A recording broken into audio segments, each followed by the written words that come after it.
बोलो जय संतोषी माँ की ही जय। कथा। एक बुढ़िया थी, उसके 7 बेटे थे। 6 कमाने वाले थे, एक निकम्मा था। बुढ़िया माँ 6 बेटों की रसोई बनाती, भोजन कराती और कुछ जूठन बचती वह 7 में को दे देती थी। परंतु वह बड़ा भोला भाला था, मन में कुछ विचार नहीं करता था। एक दिन वह बहू से बोला, देखो मेरी माँ को मुझ पे कितना प्रेम है। वह बोली, क्यों नहीं, सबका जूठन बचा हुआ जो तुमको खिलाती है।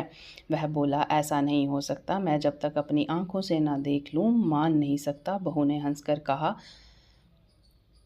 देख लोगे तो मान नोगे। कुछ दिन बाद त्योहार आया। घर में 7 प्रकार के भोजन और चूरमे के लड्डू बने। वह जांचने को सिर दुखने का बहाना कर पतला वस्त्र सर पर ओढ़े रसोई घर में सो गया। वह कपड़े में से सब देखता रहा। 6 भाई भोजन करने आए। उसने देखा माँ ने उनके लिए सुंदर आसन बिछाया, नाना प्रकार की रसोई परोसी और आग्रह करके उन्हें जमाया। वह देखता रहा। शिव भोजन कर उठे तब माँ ने उनकी जूठी थाली में से लड्डू के टुकड़े उठाकर एक लड्डू बनाया। जूठन साफ कर बुढ़िया माँ ने उसे पुकारा, बेटा 6 भाई भोजन कर गए, अब तू ही बाकी है, उठ, तू कब खाएगा। वह कहने लगा, माँ मुझे भोजन नहीं करना, मैं अब परदेस जा रहा हूँ। माँ ने कहा, कल जाता हो तो आज चला जा। वह बोला, हाँ आज ही जा रहा हूँ। ये कहकर वह घर से निकल गया। चलते समय स्त्री की याद आ गई। वह गौशाला में कंडे थाप रही थी। वह बोला, मेरे पास तो कुछ नहीं है, ये अंगूठी है, सो ले और अपनी कुछ निशानी मुझे दे। वह बोली, मेरे पास क्या है, ये गोबर भरा हाथ है। ये कहकर उसकी पीठ पर गोबर के हाथ की थाप मार दी। वह चल दिया। चलते चलते दूर देश पहुंचा। वहाँ एक साहूकार की दुकान थी। वहाँ जाकर कहने लगा, भाई मुझे नौकरी पर रख लो। साहूकार को ज़रूरत थी, बोला रह जा। लड़का पूछा, तनख्वाह क्या दोगे। साहूकार ने कहा, काम देखकर तनख्वाह मिलेगी। साहूकार की नौकरी मिली। वह सुबह से शाम तक नौकरी पर जाने लगा। कुछ दिनों में दुकान का सारा लेन देन, हिसाब किताब, ग्राहकों को माल बेचना, सारा काम करने लगा। साहूकार के 7-8 नौकर थे, वह सब चक्कर खाने लगे।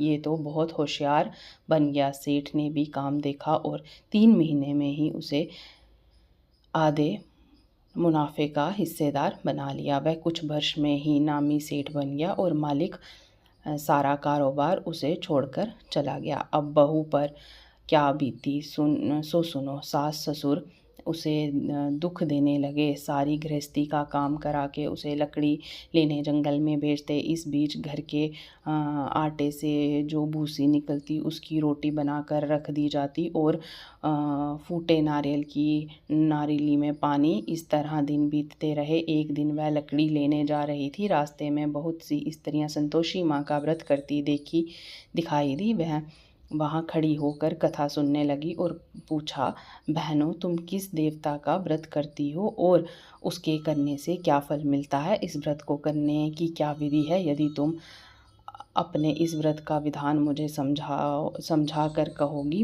तो मैं तुम्हारा बड़ा एहसान मानूंगी। तब उनमें से एक स्त्री बोली, सुनो, ये संतोषी माँ का व्रत है। इसके करने से निडरता दरिद्रता का नाश होता है, लक्ष्मी आती है, मन की चिंताएं दूर होती है, घर में सुख होने से मन को प्रसन्नता और शांति मिलती है, निपुति को पुत्र मिलता है,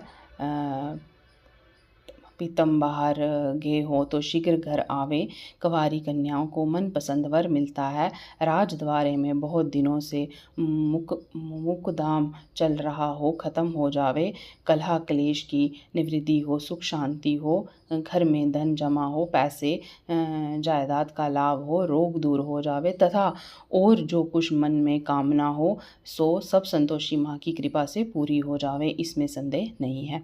वह पूछने लगी, ये व्रत कैसे किया जाए, यह भी बताओ तो बड़ी कृपा होगी। वह कहने लगी, 1.25 आने का गुड़ चना लेकर इच्छा हो तो 5.25 आने का लेने या 1.25 रुपये का भी सहूलियत के अनुसार लेवें।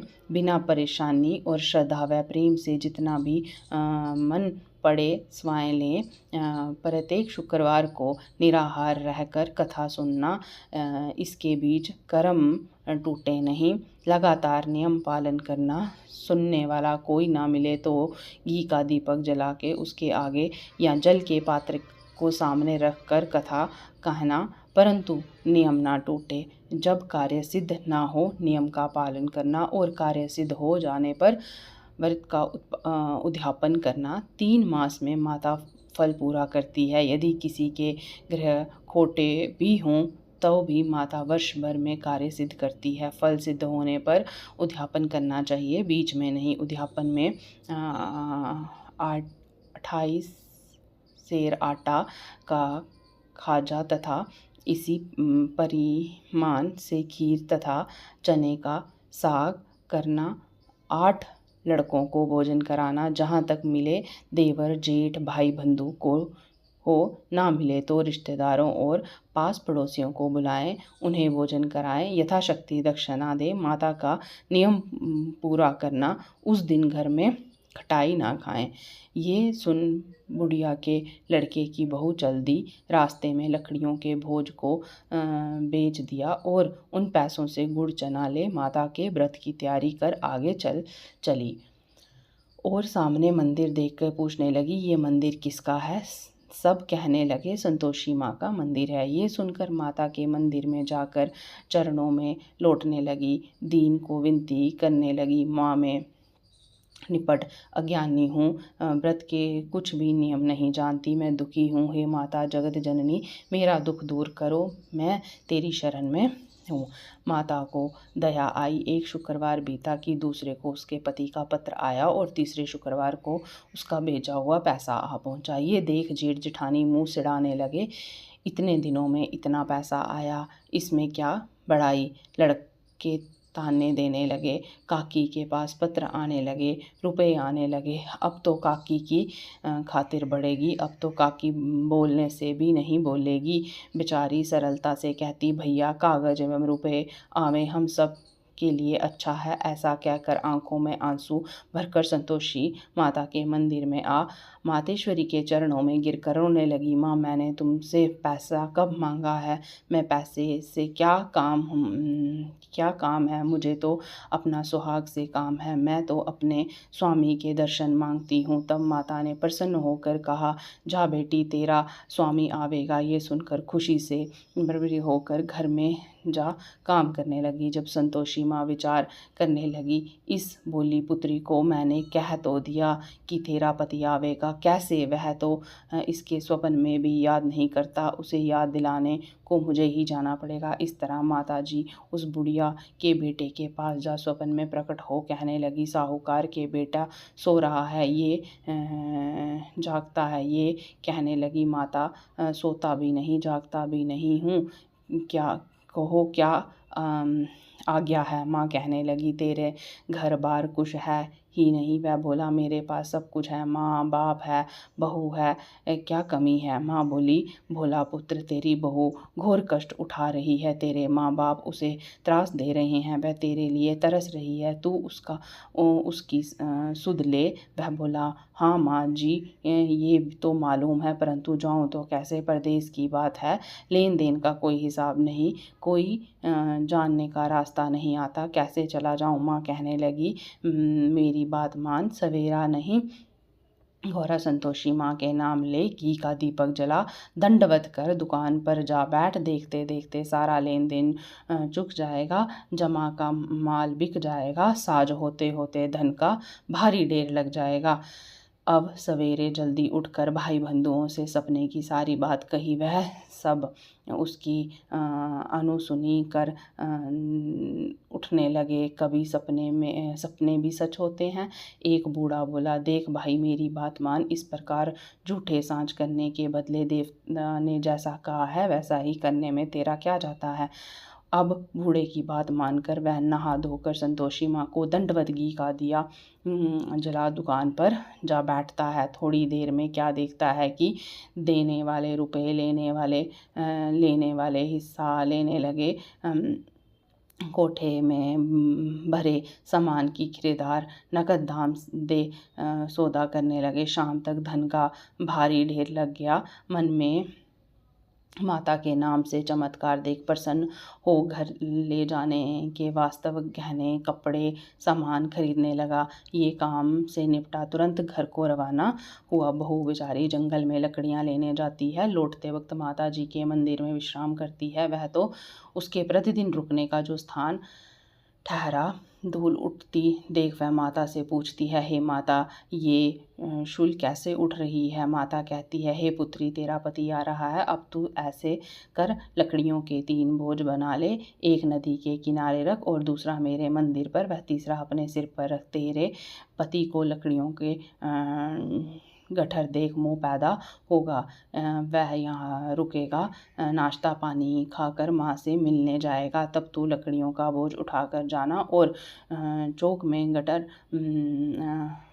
डालकर ज़ोर से आवाज़ लगाना, लो सासू जी लकड़ियों का गड्ढा लो, भूसी की रोटी दो, नारियल के कपड़े में पानी दो, आज मेहमान कौन आया है, बहुत अच्छा। माता जी से कहकर वह प्रसन्न मन से लकड़ियों के 3 गड्ढे ले आई। एक नदी के किनारे पर है और एक माता जी के मंदिर पर रखा है। इतने में मुसाफिर आ पहुंचा। सूखी लकड़ियां देख उसकी इच्छा उत्पन्न हुई कि हम यहीं पर विश्राम करने और भोजन बनाकर खा पी कर गाँव जाएंगे। इसी तरह रुक कर भोजन बनाया, विश्राम करके गाँव को गया, सबसे प्रेम से मिला। उस समय सिर पर लकड़ी का गड्ढा लिए वह उतवली सी आती है। लकड़ियों का भारी बोझ आंगन में डालकर ज़ोर से आवाज़ देती है, लो सासू जी लकड़ियों का गड्ढा लो, भूसे की रोटी दो, आज मेहमान कौन आया है। ये सुनकर उसकी सास बाहर आकर अपने दिए हुए कष्टों को भूलने हेतु कहती है, बहू ऐसा क्यों कहती हो, तेरा मालिक ही तो आया है, आ बैठ, मीठा भात खा, भोजन कर, कपड़े गहने पहन। उसकी आवाज़ सुनकर उसका पति बाहर आता है, अंगूठी देख व्याकुल हो जाता है। माँ से पूछता है, माँ ये कौन है? माँ कहती है, बेटा ये तेरी बहू है। जब से तू गया है तब से सारे गांव में जानवर की तरह भटकती फिरती है, घर का काम काज कुछ करती नहीं, 4 पैर आकर खा जाती है। अब तुझे देखो भूसे की रोटी और नारियल के कोफ्ते में पानी मांगती है। वह लज्जित हो बोला, ठीक है माँ, मैंने इससे भी देखा और तुम्हें भी देखा, अब दूसरे घर की ताली दो, उसमें रहूँगा। अब माँ बोली, ठीक है बेटा, जैसे तेरी मर्ज़ी हो सो कर। ये कहकर ताली का गुच्छा पटक दिया। उसने ताली लेकर दूसरे मकान की तीसरी मंजिल का कमरा खोला, सारा सामान जमाया। एक दिन में राजा के महल जैसा ठाट बाट बन गया।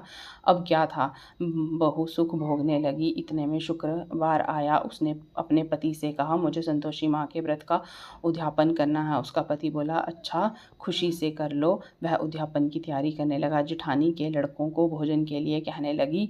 उन्होंने मंजूर किया, परंतु पीछे से जेठानी ने अपने बच्चों को सिखाया, देखो रे, भोजन के समय सब लोग खटाई मांगना, जिससे उसका उद्यापन पूरा ना हो। लड़के आए, खीर खाना पेट भर खाया, परंतु बाद में खाते ही कहने लगे, हमें खटाई दो, खीर खाना हमको नहीं भाता। देखकर अरुचि तो होती है। वह कहने लगी, भाई खटाई किसी को नहीं दी जाएगी, ये तो संतोषी माँ का प्रसाद है। लड़के उठ खड़े हुए, बोले, पैसा लाओ। भोली बहू कुछ जानती नहीं थी, उसने पैसे दे दिए। लड़के उसी समय हट करके इमली खटाई ले खाने लगे। ये देखकर बहू पर माता जी ने कोप किया। राजा के दूत उसके पति को पकड़ कर ले गए। जेठ जेठानी मन माने वचन कहने लगे, लूट लूट कर धन इकट्ठा कर लिया है, अब सब मालूम पड़ जाएगा जब जेल की मार खाओगे। बहू से ये वचन सहन नहीं हुए, रोती हुई माता जी के मंदिर गई, कहने लगी, हे माता, तुमने क्या किया? हंसकर अब भक्तों को रुलाने लगी। माता बोली, बेटा तूने उद्यापन करके मेरा व्रत भंग किया है, इतनी जल्दी सब बातें भुला दी। वह कहने लगी, माता भूलती तो नहीं ना, कुछ अपराध किया है मैंने तो भूल से लड़कों को पैसे दे दिए थे, मुझे क्षमा करो, मैं फिर तुम्हारा उद्यापन करूँगी। माँ बोली, अब भूल मत करना। वह कहती है, अब भूल नहीं होगी। अब बताओ वह कैसा आवेंगे? माँ बोली, जा पुत्री, तेरा पति तुझे रास्ते में आता मिलेगा, वह नकली राह में पति आता मिला। वह पूछती है, तुम कहाँ गए थे? वह कहने लगा, इतना धन जो कमाया है उसका टैक्स राजा ने मांगा था, वह भरने गया था। वह प्रसन्न हो बोली, भला हुआ, अब घर चलो। घर गए। कुछ दिन बाद फिर शुक्रवार आया। वह बोली, मुझे फिर माता का उद्यापन करना है। पति ने कहा, करो। बहू फिर जेठ के लड़कों को भोजन को कहने लगी। जेठानी ने एक दो बात सुनाई और सब लड़कों को सिखाने लगी, तुम सब लोग पहले ही खटाई मांगना। सब लड़के भोजन से पहले कहने लगे, हमें खीर नहीं खाने, हमारा जी बिगड़ता है, कुछ खटाई खाने को दो। वह बोली, खटाई किसी को नहीं मिलेगी, आना हो तो आओ, वह ब्राह्मणों के लड़के लाकर भोजन करा लेगी। यथाशक्ति दक्षिणा की यह जगह एक एक फल उन्हें दिया। संतोषी माता प्रसन्न हुई। माता की कृपा होते ही 9वें मास में उसके चंद्रमा के समान सुंदर पुत्र प्राप्त हुआ। पुत्र को पाकर प्रतिदिन माता जी के मंदिर को जाने लगी। माँ ने सोचा, ये रोज़ रोज़ आती है, आज क्यों ना इसके घर चलूं, इसका आसरा देखूं तो सही। ये विचार कर माता ने भयानक रूप बनाया। गुड़ चने से सना मुख, ऊपर सूंड के समान होठ, उस पर मक्खियों भिन भिन कर रही थी। दहलीज पर पैर रखते ही उसकी सास चिल्लाई, देख रे, कोई चुड़ैल डायन चली आ रही है, लड़के इसे भगाओ नहीं तो किसी को खा जाएगी। लड़के भगाने लगे, चिल्लाकर खिड़की बंद करने लगे। बहू रोशनदान में से देख रही थी, प्रसन्नता से पगली बन चिल्लाने लगी, आज मेरी माता जी ने मेरे घर आई है, वह बच्चों को दूध पीने से हटाती है। इतने में सास का क्रोध फट गया। वह बोली, देख कर क्या उतावली हुई है, बच्चों को पटक दिया। इतने में माँ के प्रताप से लड़के ही लड़के नजर आने लगे। वह बोली, माँ, मैं जिसका व्रत करती हूँ ये संतोषी माँ है। इतना कहकर झट से सारे कावड़ खोल दिए। सब ने माता जी के चरण पकड़ लिए और विनती कर कहने लगे, हे माता, हम मूर्ख हैं, अज्ञानी हैं, तुम्हारे व्रत की विधि हम नहीं जानते, व्रत भंग कर हमने बड़ा अपराध किया है। जय माता, आप हमारा अपराध क्षमा करो। हम इस प्रकार माता प्रसन्न हुई। बहू को प्रसन्न हो जैसा फल दिया वैसा माता सबको दे, जो पड़े उसका मनोरथ पूर्ण हो। बोलो जय संतोषी मात की जय, बोलो सांचे दरबार की जय, सच्चियां जोतां वाली माता थोड़ी सदा।